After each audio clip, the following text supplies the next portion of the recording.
Ya, dapat.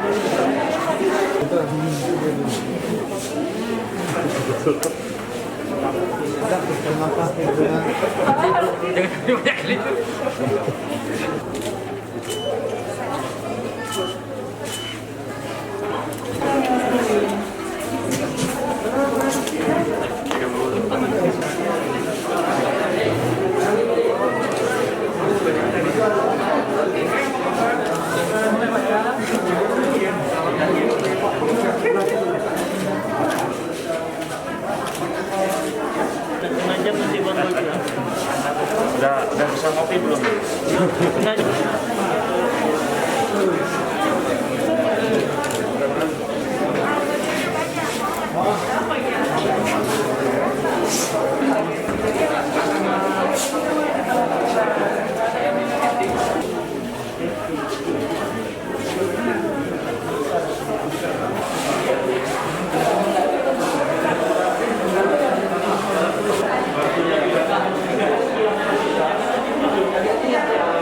Setelah petugas kesehatan nanti akan dilanjutkan kepada elemen masyarakat lain, guru, alim ulama. Nah, kemudian setelah itu baru kelompok masyarakat lain seperti salah satunya TNI Polri dan masyarakat.